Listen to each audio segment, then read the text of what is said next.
And I was coming off of a childhood filled with insecurities that made me a pretty rough teammate and employee to have around. So the perspective shift that I have gone through marrying into business ownership and then learning how to become a leader has been incredible. And so I look at where I am now versus where I was at 15 years ago, and it's night and day on my understanding of how all of this should work. I took everything personal when I was like that, and understanding that now I know that nothing anybody does or says to me is about me. I understand that it's never personal. So what really drives people then? I think passion is way more of a motivator for people than money. I think when you're doing a job simply because it pays well, then you're only working as hard as you're getting paid. Yeah. And that's the motivator, right? Welcome to the King Obed Podcast. In today's episode, I have with me Justin Long, who is an author, a podcast host, and an administrator of Spring Hill Equine Veterinary Hospital, which he runs with his wife, Dr. Erica. Together, they've built a business, mentor people, and develop leadership skills. So today, we are here to go into the story of Justin. It's not just about the success, but how he was able to come out of the adversities, stuck in toxic relationships, toxic environments, and then what truly is leadership and building people of different backgrounds and different cultures. Welcome to the King Obed Podcast, Justin. Thank you so much. I'm excited to be here. Great. So how has business, running it alongside podcasting, authoring, and all, how has it been? It has been a learning curve, that's for sure. I didn't know anything about any of this when I started out. So I have had to learn everything along the way, but I would not trade this life for anything. It's been amazing. Wow. You not trade it out for anything? No. I look at where I was at before I met my wife. I was 38 when I met her, and she was a doctor, she was a business owner, and I didn't have any of those things going on. I'd always been on the employee side of the relationship my whole life, and I was coming off of a childhood filled with insecurities that made me a pretty rough teammate and employee to have around. So the perspective shift that I have gone through marrying into business ownership and then learning how to become a leader has been incredible. And so I look at where I am now versus where I was at 15 years ago, and it's night and day on my understanding of how all of this should work.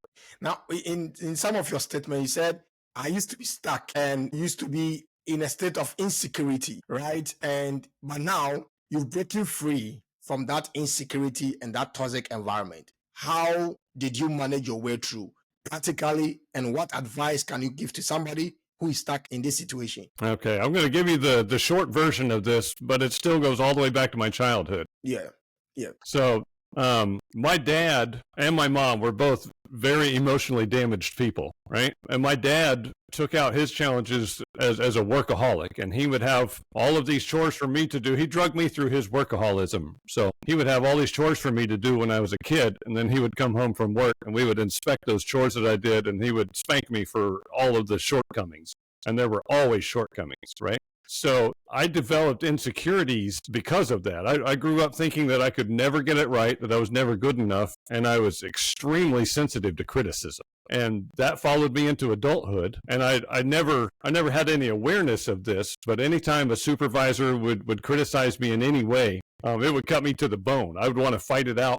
I felt like I had to defend myself. It also made me super competitive. I felt like I had to outperform everybody around me to prove my value as a human being. Consciously, I was trying to get a pat on the back from my dad, even years after he was dead. That was just how my brain was wired into dealing with life. And so in the workplace, I was extremely sensitive to criticism. I was very competitive, and I was not a team player. I couldn't be part of a team and just make sure that the team was successful, because I felt like everybody needs to know that I'm smart and I'm good and I did a great job, because that's what I need on the inside. I need someone to acknowledge that. And that turned into rampant alcoholism and just a really hard lifestyle. And I found my way out of that. I got sober. It started out with me just not drinking anymore. And that got me into a group of people that taught me how to start becoming self-aware. And eventually that landed me in trauma counseling, where I got therapy and managed to understand why I behaved the way I behaved.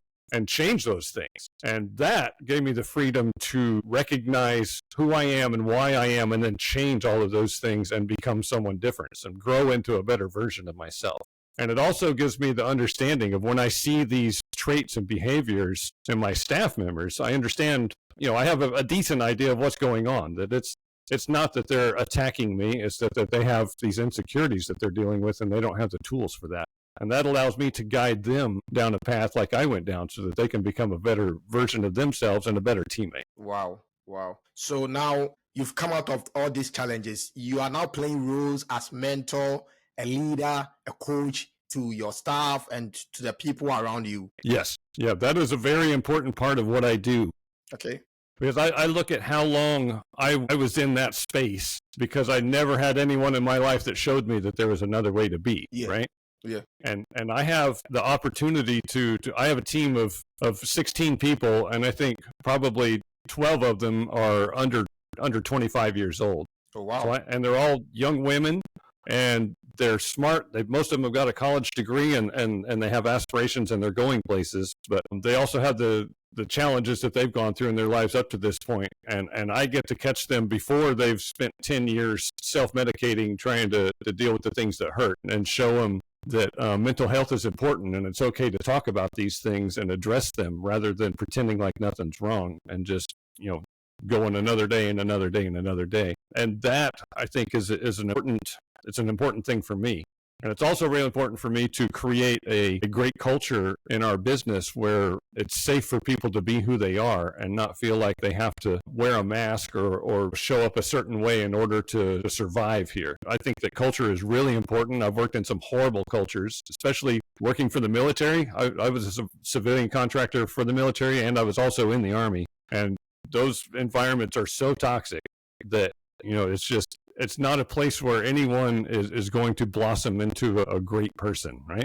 And so having had that experience, I want to make sure that I'm creating the opposite experience for people that work in our vet clinic. Okay. So you have had an encounter with people of different backgrounds, of different cultures, of different behaviors. And by your experiences of what you have gone through, you've been able to nurture some of them to stand for themselves, to be self-aware, and to have that leadership skills so that they can also lead themselves. But tell us, what was the turning point that made you realize that leadership and culture mattered more than skills?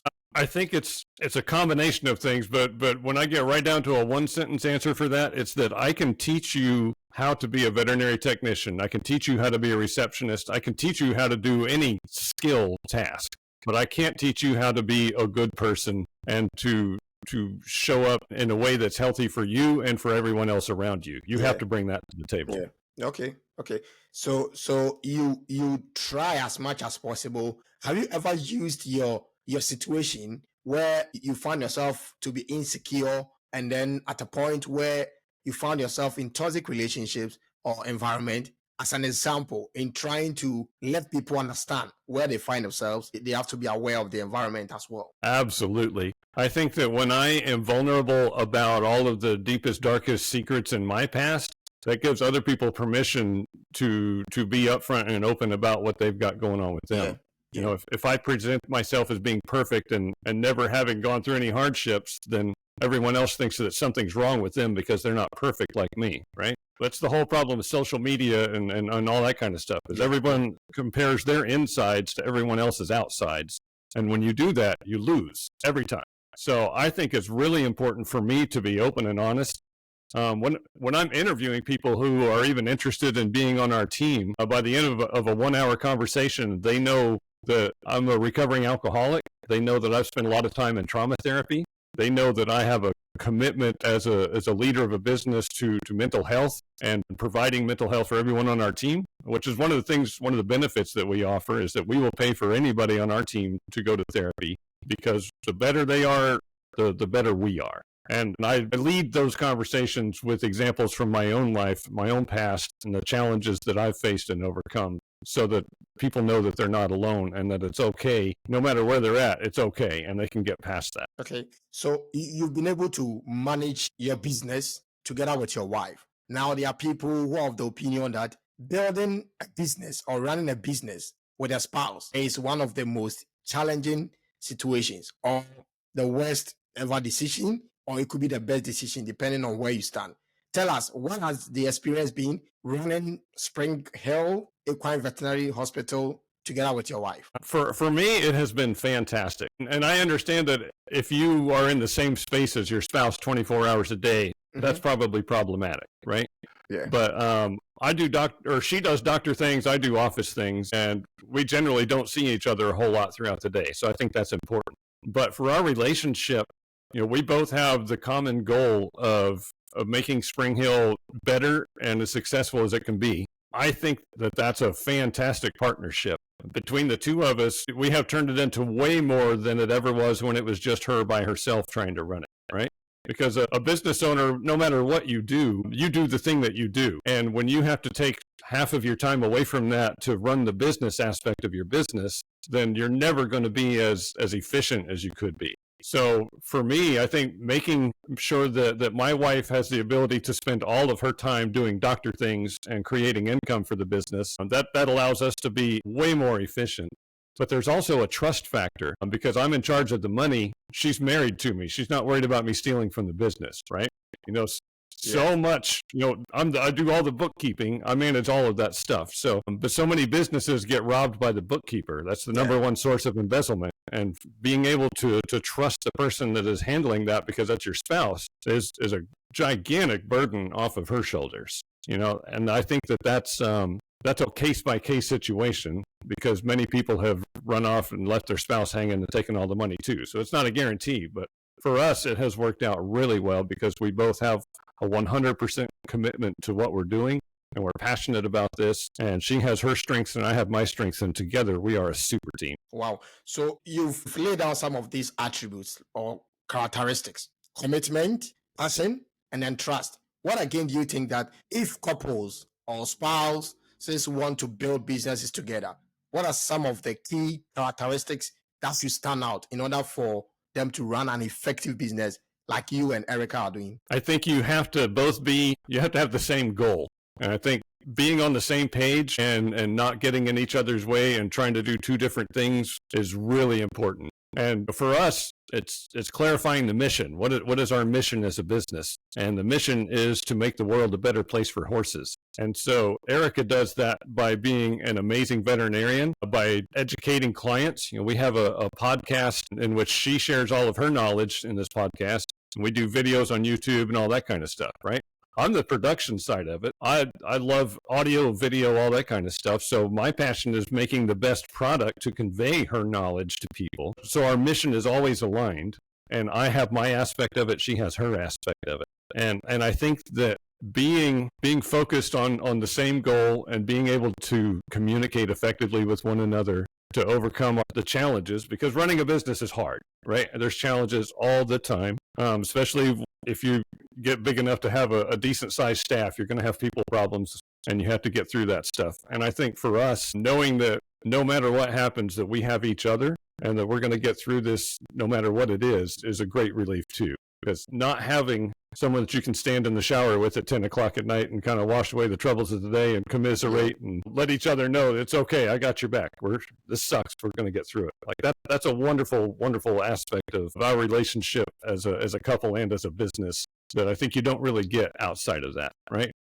So many people that work separately bring their problems home, but the spouse can't really, understand what they're talking about because they're not dealing with the same problems. So I think for us, communication and understanding how to communicate with each other effectively is something that's really an important part of that. Because my wife, this is what we didn't know in the beginning. My wife is a bullet point person. She wants 3 bullet points of information and she'll make a decision and take action, or she'll ask for more information. I'm a details guy. I want 5 pages of details. Even if you don't think it's important, I want to know, and then I'll figure out my decision, right? So before we understood that about one another, I would smother her with information when I'm trying to tell her something.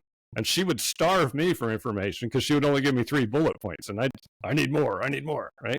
But once we learned how we function, that enabled us to communicate effectively and get through the good times and the bad times in running a business. And I think that is paramount. If you're going to do this together, you've got to be able not just transmit, but you got to be able to receive and communicate effectively both directions. Wow. So on the back of that, some of these, differences between the two of you, I know definitely there might be conflicts between you and Erica trying to run a business, effective business, and then delivering to the people. What is the hardest conflict you two faced, and how did you resolve that conflict in that process? We've had a number of pretty good conflicts. One of which was, we started out that we were just an equine vet clinic. We only saw horses, and we decided we have a lot of vet students that ride with us and spend a lot of time volunteering with us on their way to becoming a doctor. Yeah. And one of those we really, really liked. And we knew that she was going to be a great doctor and a great contribution to veterinary medicine. And we wanted to hire her, but she wanted to be a mixed animal veterinarian to see dogs and cats and goats. And we had to figure out if we wanted to become a mixed animal practice. If we hire her, we're going to be taking on the expense of building a small animal hospital and changing our whole business model and how we advertise and what we're bringing to the community. Yeah. Like, that's a massive undertaking. And my wife wanted to do it because she's a 3 bullet points. This sounds great. Let's charge forward. I'm the details guy. I'm like, logistically, there's 17,000 things that we have to cover in order to do that, right? But that's always my approach to things, is I'm trying to make sure that we're not going to fail because we missed something important, right? So I'm thinking through all the things that might trip us up. And so in a situation like that, there's a whole lot of them. And for my wife, it's just me coming at her with negativity, all the reasons why this might not work. And that was difficult. Like, we really had to learn how to have the conversations of, I'm going to bring you 5 problems with this situation. And I'm not saying that we're not going to do it. I'm saying we got to figure out how to get past these hurdles. So I would put her in the headspace of, okay, it's about to get negative, but it's not negativity, it's problem solving, so that she can get in the right headspace and we can attack the problem and not attack each other. So I think that, again, it comes down to that communication of, when you're having those difficult conversations about problematic things, establishing up front, this is what it is. It's not me beating you up or yelling at you or taking out my frustrations on you. It's that this is what I see and we need to figure out a solution to it. Okay. In all of this, have you met couple who said we cannot work together in a business? We cannot have a partnership.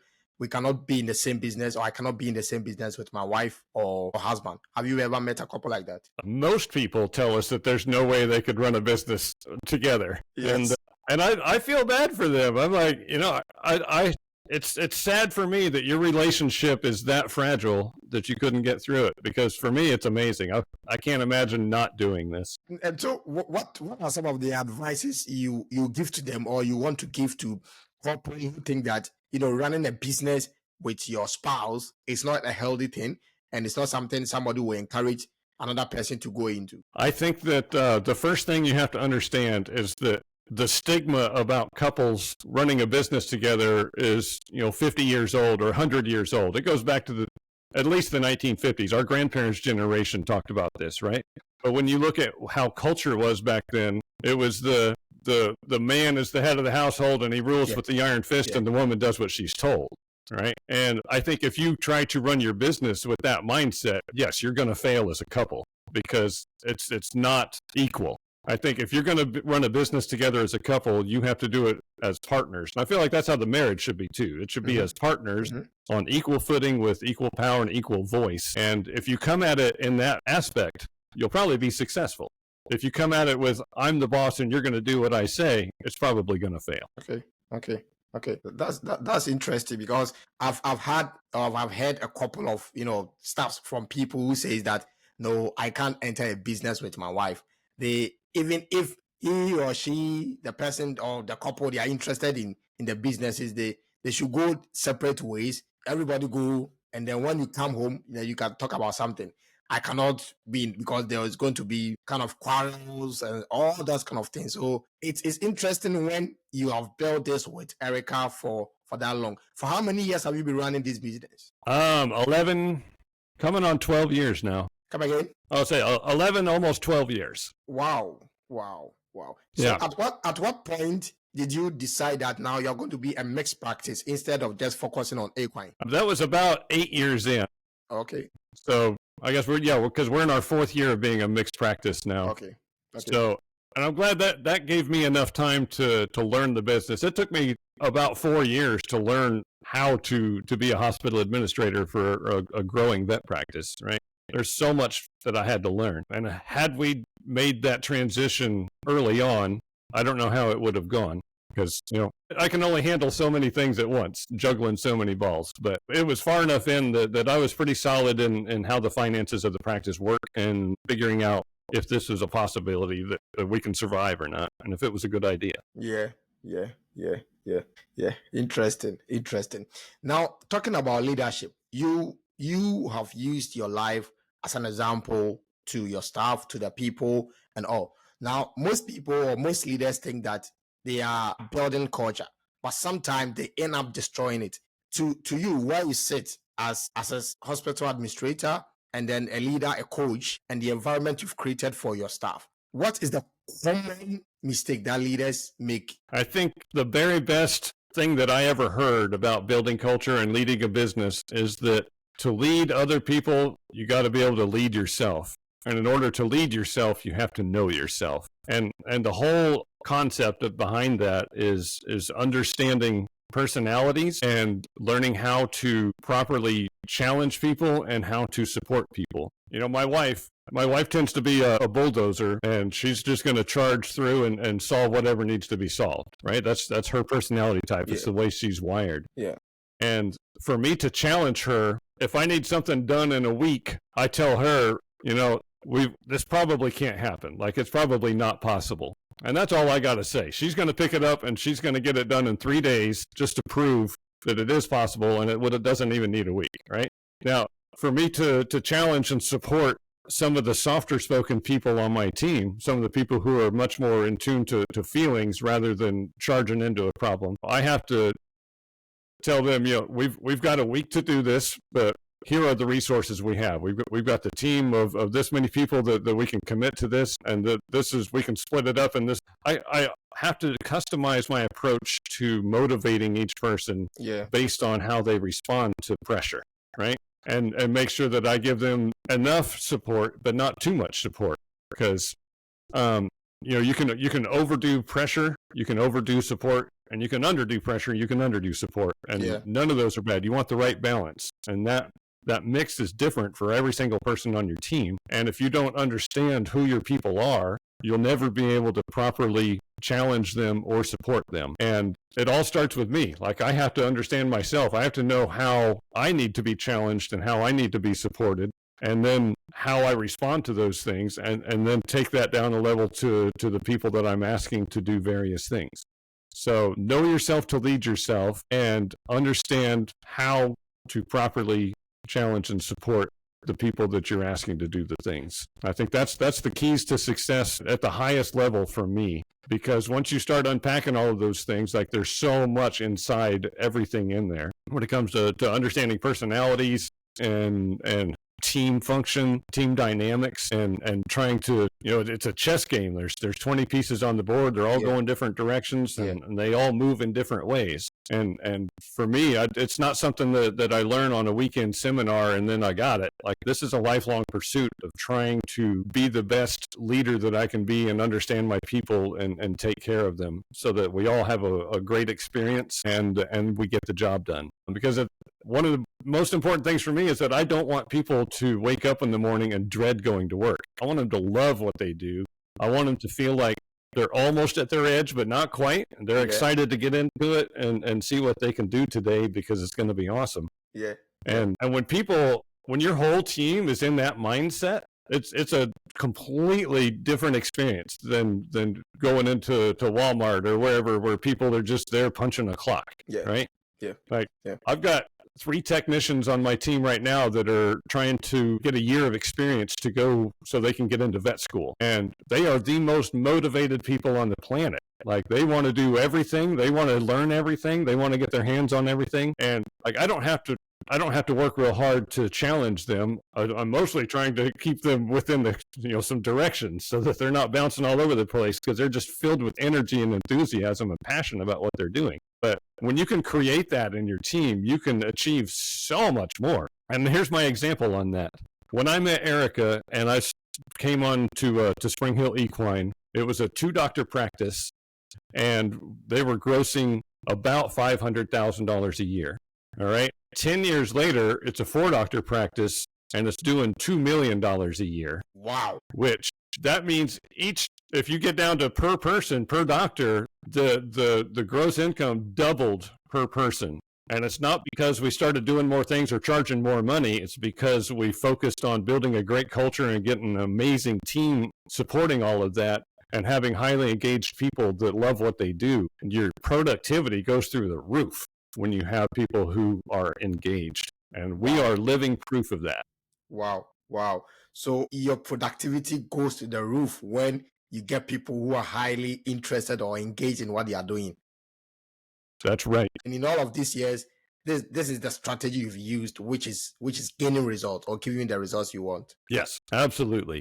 And I think it cross applies to everything, because even if your business is mowing grass, there's people that are passionate about mowing grass. My sister is passionate about mowing grass, right? She loves being out there getting the perfectly straight lines. Like, that fulfills her in a way that I could care less about, but it does it for her. So no matter what you do, there's someone out there who is passionate about whatever it is, and you just have to find that person and get them on your team. Like, it doesn't matter what the business is that you have. Passionate people are the key. Wow.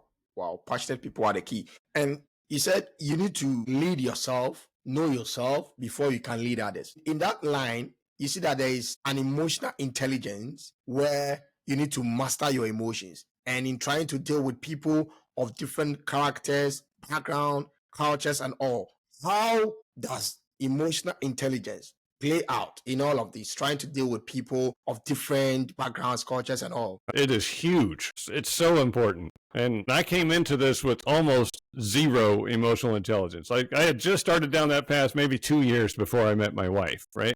Okay. But the wonderful thing about today is there's so many resources available online. If you have access to the internet, there's unbelievable tools out here. Yeah. I found, it started out with a podcast and a book, but the behavior assessment is called 5 Voices. And that got me going down a rabbit hole of understanding the differences, like you were talking about, with all the different people on your team. Like the Myers-Briggs personality assessment, there's 16 different personality types, right? And 5 Voices has kind of categorized that into five that makes sense to me. So I can process that. But even that, it's like level 1 of realizing that the way I perceive the world is completely different from the way other people perceive the world. Like, yeah, exactly. That's huge, right? Yeah. That's something I need to know. That's something everybody needs to know. I feel like we need to be teaching this stuff in high school, because the things that I react to are different than other people, especially when I was being triggered with crazy insecurities. I took everything personal when I was like that, and understanding that now I know that nothing anybody does or says to me is about me. I understand that it's never personal. It's their lifetime of experiences and all of the things that have hurt them and everything else that are making them respond negatively to something that's happening right now. And especially when you have a customer service facing business, like, that's really important to know. And we have to deal with that all the time. Like, as veterinarians, you're dealing with people with financial constraints that are preventing them from providing the care to their animals that they need to. And that makes them feel really bad about that, right? Especially in a room full of people, they feel like the jerk because they don't have $3,000 to do whatever it is their dog needs done, right? Yeah. And sometimes they handle that well, and sometimes they handle it very poorly. But knowing that it's not about me because I'm telling them it's $3,000, they're attacking me. It's them and their emotional situation in that moment. And when I don't feel like I'm being attacked and I can recognize what's actually happening, I can provide support for that person to help them get through the situation and find a solution, rather than it turn into a fist fight in the parking lot, right? Which also happens because people have no emotional intelligence. Mm-hmm. So I think that in any capacity, recognizing what's happening with people and how we think and how we act and why we do the things we do gives you so much more ability to navigate the situation, no matter what it is, to a better outcome. And that when you understand what's happening, then you can control what's happening, at least to some degree, and steer it in a direction that leads to a positive outcome for everybody. And I think that's a tool that, as a leader or a business owner of any kind, the more you can develop that, the more successful you'll be. And because that impacts the experience that your customers are having too, right? Yeah. Like when my dog is crashing out on the floor and you're telling me that it's going to be $3,000 and I'm freaking out and losing my mind, thinking this is the end of the world, and then you guide me to a solution. Now I have a bond with you. Like, you saved the day for me. Yeah. That's really important. And that positive experience will bring them back again and again and again, and they'll tell their friends about what an amazing doctor you are, right? It's like, that is just like one of a million different ways that having enough emotional awareness to manage the situation and enough detachment, so you're not ramped up in their drama, enough detachment to get you to a great solution. And that can be a huge boon for your business. When people want to be around you and want to interact with you, they're going to keep coming back and spending more money with you. So, like, there's no downside, and it's all upside to having emotional awareness. And as a leader, you might have built your emotional intelligence so well, but amongst the team, there might be some kind of imbalances. How do you inculcate these into the team so that they also understand or be on the same page with you, and then they do not disrupt the activity of the team with their emotions? Yeah. There's always going to be imbalances because everybody's at a different point on their journey, right? Yes. I spend more time learning this stuff than anybody else on my team. So I'm way farther down the road than like the people that just started with us 3 months ago or at the very beginning. Yeah. Constant training, I think, is the thing. Just we have a staff meeting every Friday morning, and we go over business stuff and what's going on with the week, and just keeping everybody plugged in to where we're at on things. Yeah. But I always try to incorporate at least just a 5-minute thing that teaches people about some angle of social awareness or emotional intelligence, and give them a tool that they can use for the upcoming week. And it's just, you can't give everybody everything all at once. It's far too much to absorb. Yeah. But if you give them one tool every week, and we talk about this kind of stuff on a regular basis, it just becomes part of the environment, part of the culture in the workplace, and everybody's always learning from each other. Anytime we have a negative situation, our practice manager is fantastic at dealing with really difficult clients that are in a crisis situation. And so I love to use situations that she's dealt with in the previous week as an example of, this is what happened. This is how the client was acting, and they were very abusive to the receptionist. And then they got passed on to the practice manager, and she managed the situation, and this is how she approached it. And like, everybody can learn from that, right? Even if the practice manager made mistakes or it ended up with a negative outcome, we can Monday morning quarterback that and say, here's what we might have done to make it come out better, or it did work out well, and this is what she did and how she managed it, and this was her mindset going into that, and we can all take something away from that. So I think that just making constant growth and all of the negative experiences, making them a learning opportunity, gives everybody a chance to grow on a regular basis. Okay.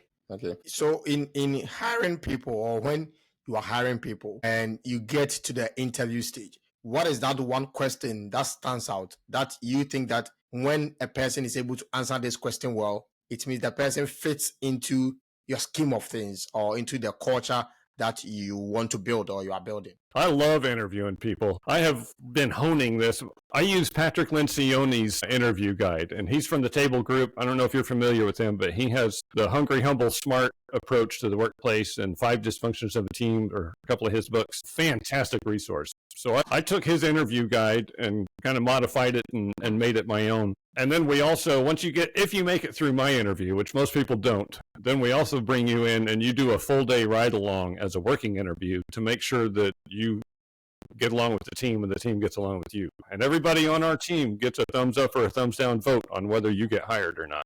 Wow. And you don't know that when you're going through that day. But, people, this is what I've learned, is that some people can get an amazing interview, and then you get them in person and they're kind of so-so. Or they're amazing when the doctor's in the room, and then when the doctor leaves and it's just the technicians, then the phone comes out and they're just sitting on Facebook.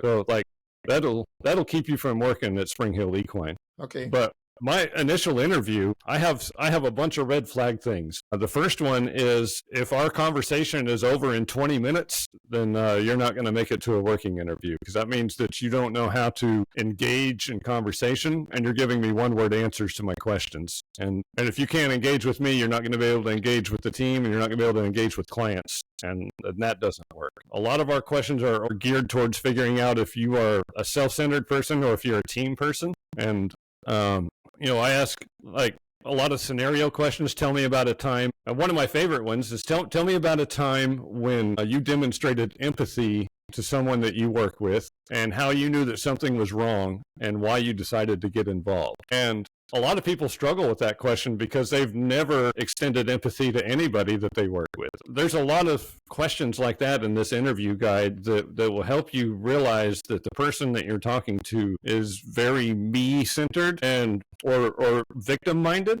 There's a thing that I find is that when people tell you all the reasons that they failed at whatever it was at their last job, that this person was had her little clique and I wasn't part of the clique, and so I couldn't get promoted. Nobody ever listened to me. And this happened that kept me from this, and this happened. Like there's all these excuses about, why they've had 9 jobs in 2 years. That kind of stuff is red flags to me. Yeah. And I think that the people that are talking about the amazing accomplishments that we did as a team, or, I wouldn't have got there without the help of a couple of people that really mentored me through this difficult time. Like those are the people that I'm interested in, and they stick out from the crowd significantly. Wow. So it's not just about the questions and answers. Now, before you get into the team, actually, you need to familiarize yourself with the team, for the team to assess you, how you're able to relate with them in a matter of maybe some circumstances, and the true nature of you will pop up whilst you try to mingle with the team. Yeah, for sure. You can fake the funk for an hour, but you can't fake the funk all day long. Yeah. If you spend 10 hours in a truck with a group of people, they're going to know who you are by the end of the day. Definitely. Yep. Wow. That is a great way of getting people. It means that once the person comes on board, he's able to understand the team, and because it's not like in isolation, it's a teamwork. So once you are not able to mingle, connect with the team, then there's a problem. Mm-hmm. Wow. Yep. Wow. Yeah. I mean, you got to get people comfortable to where they drop the shield, because in an interview, like you're on, like you are game face and everything is business. But throughout the course of the day, you can relax and be yourself a lot more, and that's who we want to see. That we want to know who that person is. And a lot of times, you pick up people's traits, like their willingness to jump in and help. Yeah. Their willingness to pick up a broom and sweep the floor when we're in between appointments, versus the ones that don't want to touch anything, don't ask any questions. They sit over there and be quiet, and they're just, a shadow in the corner. Like that person is not highly engaged. The ones that are all in, and you give them an opportunity to get hands-on with something, they're going to get hands-on. That's very different. Okay. And another thing for us, I think that's important is, we hire a lot of young people, and not all of them have had any veterinary experience before at all. And they need to know if they can handle the sight of blood, they can handle having horse poop on them and dog poop. Like that's going to happen in the course of this job, right? You're going to have blood and poop on you at any given moment. And if you can't handle that, then figuring that out during the working interview before we go to the trouble of hiring you is a very important thing. Wow. So it's more or less like justify your inclusion. Wow. Interesting. I love the interview style, because knowing or unknowingly, people try to do things. And sometimes, like you said, you can just fake it for some few minutes, but you can't fake it to understand. Maybe if you are running through the whole day, sometimes your true nature will pop out. And people, once you are with a team, people will notice some of the things you do, whether it's going to impact negatively or positively on the performance of the team. And that is really great. But you have said, in terms of that, you have said that money isn't enough to motivate people. So what really drives people then? I think passion is way more of a motivator for people than money. I think when you're doing a job simply because it pays well, then you're only working as hard as you're getting paid. Yeah. Like that's the motivator, right? And there's a lot of jobs where that's going to be the situation. I don't think anybody's going to be passionate about working at McDonald's, right? Yeah. But that's not a career for most people. But I think that when even when you have a highly engaged team, like you still have to motivate people from time to time and keep the spirits up when things get rough. And one thing I've learned through trial and error in this is that people will work way harder for food than they will for money. And what I mean by that is we have a bingo board, and we have like however many spots are on that, 16 or 15 squares on it. And it's all of our different micro goals that we're focused on for the month. And for every bingo that we get in a month, we do group lunch on Friday. Okay. And we've tried doing cash bonuses for that bingo board. If everybody gets $150, if we can get 3 bingos, and it's all right. That's fine. But when a $20 lunch is on the line, there is strategy going on at the staff meeting on Fridays about how, what can we do with the appointments that we have over the next 3 days to fill out that line on the bingo board and get a bingo. Because people are motivated by food, but they're also motivated about, the job itself and what it is that they're doing. And I think it's far easier to motivate that person who's already passionate about the topic to begin with than it is somebody that's just there punching a clock.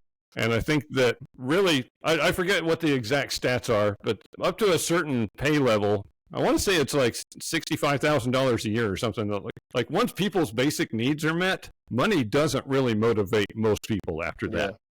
For people that are struggling to survive from one paycheck to the next, yes, money will motivate that person. If they can get a $10,000 pay raise working a different job, that's going to motivate them. But once their basic needs are met, money doesn't really motivate people anymore. And I think you really have to hit people in the passion and the emotions in order to get them to a higher level of performance at that point. And okay. All right. I think it's an interesting thing. Yeah. So you deal with how many staff are you, managing now? Your staff I think we have, 15 or 16 people at the moment. Okay.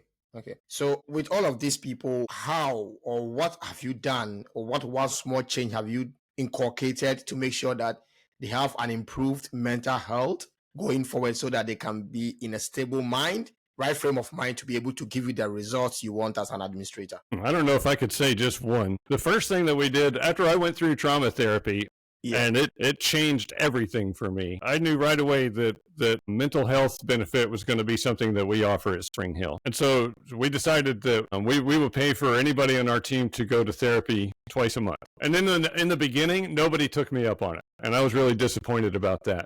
But that's when I also learned that I have to be open and vulnerable about who I am and what my experiences have been with my people, so that they recognize, like you have to empower them to take these steps, right? Especially when it's something that's culturally, I don't want to say unacceptable, but we don't really want to talk about feelings and emotions and distress and not being okay, right? So I think normalizing that kind of conversation and making it a safe space, and everybody knows it's a safe space to even engage in a conversation about that. It was slow moving, but I think I probably have 7 or 8 out of 15 that are going to therapy on a regular basis at this point. And it's because we talk about it all the time. We talk about mental health, and it's becoming more of a national conversation in vet medicine. I think that's a helpful thing. And other aspects of culture, like mental health, is really starting to become more of a mainstream topic. And so that's very helpful too.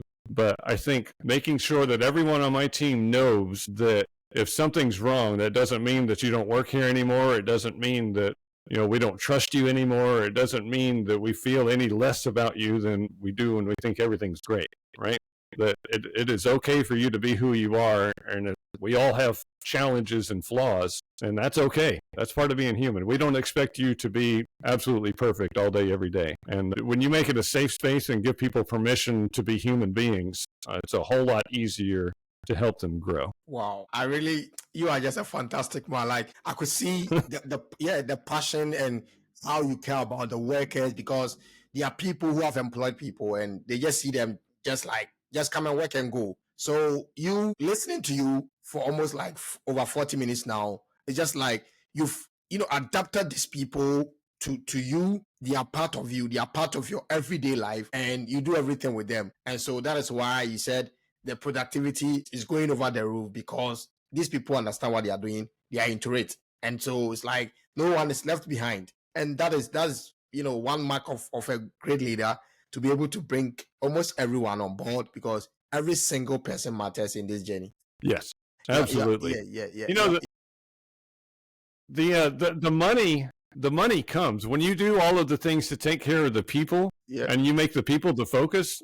The money happens. Okay. Like it's a side effect of having a great culture. It really is. But let's not just imagine this. So you are an author, a podcast, an administrator, you own a clinic and all. Let's just imagine if you lose everything. What is that one skill or mindset that you've built that you think that it can help you to regain everything all over?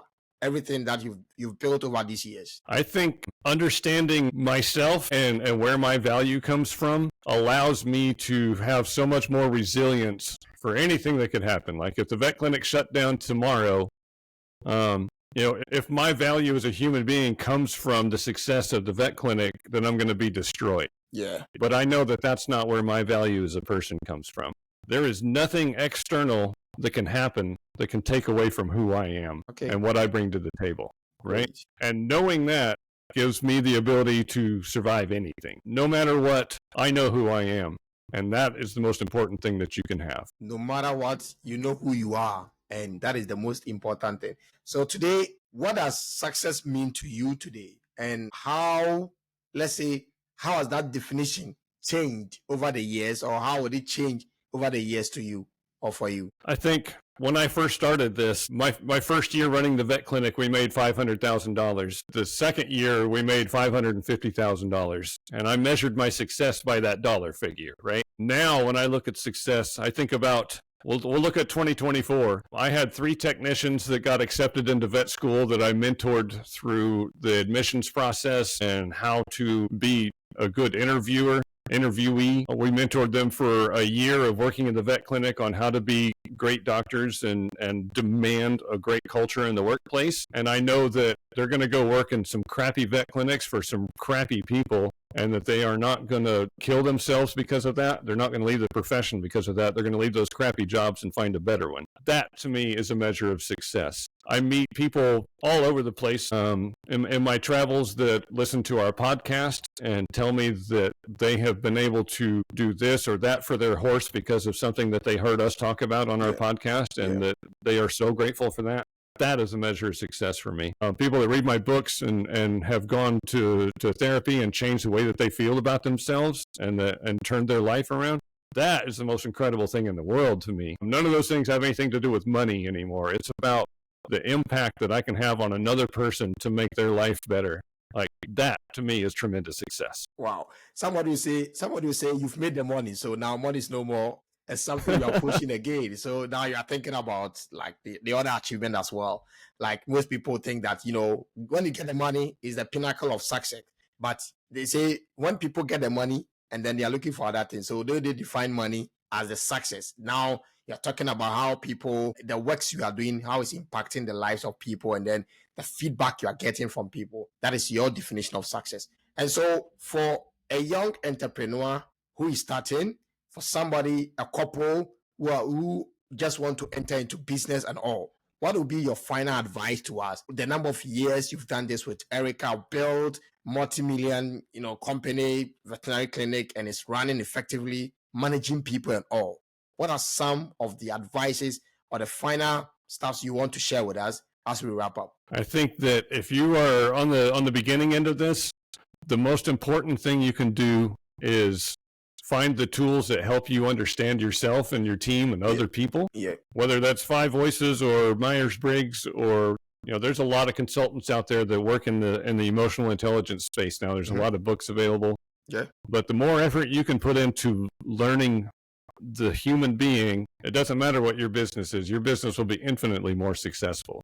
And I also think that it's really, really important to minimize all the negative stuff that's coming at you. No matter what your industry is, there's people that have a lot of bad things to say about it. There's people that are going to have bad things to say about you. If you're in a business that has online reviews, you're going to get some negative 1-star reviews, and know that that's okay. That is okay. That doesn't have a negative reflection on who you are. Most of the bad stuff is a reflection of the person that's bringing in the bad stuff, right? It has nothing to do with you. But don't let that stuff burn you to the ground. Don't get your value from other people's opinion. Do what you are passionate about. Take care of yourself and your people, and make sure that you are trying to be the best that you can be. And the people that love you will love you, and the people that hate you will hate you, and that's okay. Either way it goes. Interesting. The people who love you, and the people who hate you, will hate you, no matter what you do. That's right. Yeah. Haters going to hate, and that's okay. Yeah, definitely. I think sometimes that is what we are worried about, the opinions of people, whether it matters or it doesn't matter. And we are so fixated on it, we cannot even make a move. We cannot even take a decision that will affect our life positively, because we are thinking of what the other people who probably are not even thinking about us, we are rather thinking about them, and it weighs us down a bit. Yeah.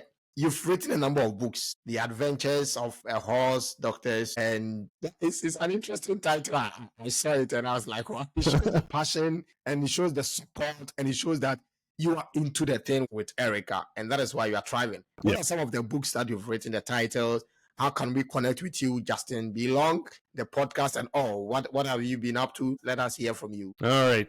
Well, I do have my best-selling book series is The Adventures of the Horse Doctor's Husband. There's 3 books in that series so far. Wow. And those are all, each chapter is a true story about some crazy horse emergency that we've been on, or something that's happened in the clinic.